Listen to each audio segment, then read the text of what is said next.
Hi hello welcome to my channel. ఇప్పుడు ప్రస్తుతం ప్రతి ఇంట్లో ఒక బైక్ లేదా కార్ అయితే ఖచ్చితంగా ఉంది. వాటిని తీసుకొని రోడ్డు ఎక్కాలంటే ఖచ్చితంగా లైసెన్స్ అనేది ఉండాలి. లేకపోతే బండి సీజ్ చేయడం గానీ లేదంటే ఫైన్ అని వేస్తారు. గతంలో కేంద్ర ప్రభుత్వం లైసెన్స్ కోసం ఆర్టీఏ ఆఫీస్ కు వెళ్లకుండా డ్రైవింగ్ స్కూల్స్ ద్వారా డ్రైవింగ్ లైసెన్స్ పొందవచ్చు అని అయితే తెలియజేసింది. కానీ ఇప్పుడు అలా కాదు అని కొన్ని జిల్లాల ఆర్టీఏ అధికారులు అయితే చెప్తూ ఉన్నారు. మీరు డ్రైవింగ్ లైసెన్స్ పొందాలి అంటే ఖచ్చితంగా పరీక్ష పాస్ అవ్వాల్సి ఉంటుందని ఆర్టీఏ అధికారులు చెప్తూ ఉన్నారు. మరి ఆ జిల్లాలో ఎక్కడ ఉంది, ఈ పరీక్ష ఏంటి అని అయితే తెలుసుకుందాం. చాలా మంది అనుకోవచ్చు, గతంలో కూడా ఈ డ్రైవింగ్ లైసెన్స్ కోసం పరీక్ష ఉంది కదా, ఇప్పుడు కొత్తగా ఏంటి? కానీ ఇదే టెస్ట్. ఎందుకంటే ఇంతకు ముందు ఉన్న మాన్యువల్ టెస్ట్ ని ఇప్పుడు ఆర్టీఏ అధికారులు అయితే దాన్ని తీసివేశారు. దాన్ని తీసివేసి ఇప్పుడు కొత్తగా ప్రాక్టికల్ గా అయితే ఈ పరీక్షను నిర్వహించబోతున్నారు. దాని గురించి ఈ వీడియోలో అయితే తెలుసుకుందాం. మీరు కనుక నా ఛానల్ కి కొత్తగా వచ్చినట్లయితే వెంటనే సబ్స్క్రైబ్ చేసుకోండి. అలాగే ఈ వీడియోకి ఇంకా లైక్ చేయకపోతే వెంటనే లైక్ అయితే చేయండి. ఇక వీడియోలోకి వెళ్ళినట్లయితే జిహెచ్ఎంసీ పరిధిలోని వాహనదారులకు ఆర్టీఏ అయితే షాకింగ్ న్యూస్ చెప్పడం జరిగింది. డ్రైవింగ్ స్కూల్ ద్వారా లైసెన్స్ పొందడానికి వీలు లేదని తేల్చి చెప్పేసింది. అలా చెప్పడానికి గల కారణాలను కూడా వెల్లడించడం జరిగింది.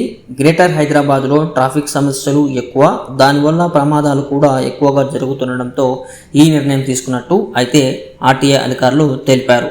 ఈ సమస్య వల్ల చాలా మంది వాహనదారులు సిగ్నల్స్ మరియు ట్రాఫిక్ రూల్స్ పాటించకపోవడమే దీనికి కారణమని చెప్పుకొచ్చారు. ట్రాఫిక్ రూల్స్ పాటించకపోవడం వల్లనే 90% వరకు ప్రమాదాలు జరుగుతున్నాయని, దీనిని కంట్రోల్ చేయడం కోసమే డ్రైవింగ్ లైసెన్స్ లో వస్తున్నటువంటి మాన్యువల్ పరీక్షని తీసివేశామని అయితే తెలపడం జరిగింది.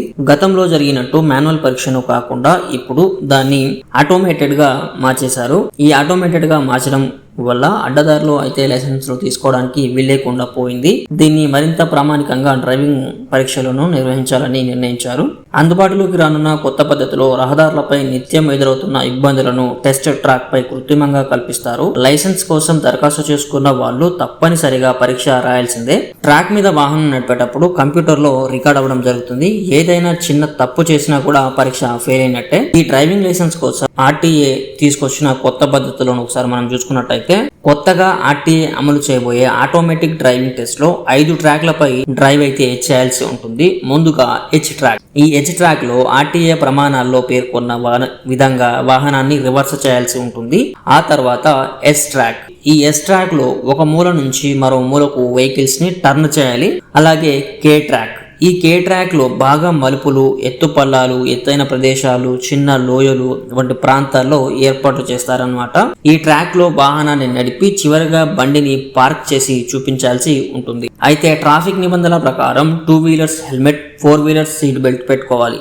ఇక ఈ ప్రక్రియ అంతా కంప్యూటర్లో రికార్డ్ అవ్వడం జరుగుతూ ఉంటుంది. వాహనాన్ని నడిపేటప్పుడు ఎలాంటి పొరపాట్లు చేసినా కంప్యూటర్లో రికార్డ్ అవుతుంది. ఏ చిన్న మిస్టేక్ చేసినా టెస్ట్ లో ఫెయిల్ అయినట్టు చూపిస్తుంది. ఒకవేళ పరీక్షలో ఫెయిల్ అయితే మరో నెల పాటు శిక్షణ తీసుకుని మళ్ళీ రమ్మంటారు. పూర్తిగా కంప్యూటరీకరణ కావడం వల్ల ఇక్కడ అధికారులను, సిబ్బందిని మేనేజ్ చేసేందుకు ఏమాత్రం అవకాశం ఉండదని అధికారులు చెప్తూ ఉన్నారు. బ్రోకర్లకు కూడా ఎలాంటి అవకాశం ఉండకూడదని చెప్తూ ఉన్నారు. దీంతో అడ్డదారుల్లో లైసెన్స్ పొందడం కష్టమే అని పలువురు వాపోతున్నారు. సో ఈ టెస్ట్ పై మీరేమనుకుంటున్నారు? కామెంట్ రూపంలో అయితే తెలియజేయండి. ఇది ఫ్రెండ్స్ ఈరోజు వీడియో. మీకు నచ్చినట్లయితే లైక్ చేయండి, షేర్ చేయండి, అలాగే మన ఛానల్ని సబ్స్క్రైబ్ చేసుకోవడం మాత్రం మర్చిపోకండి. Thank you friends.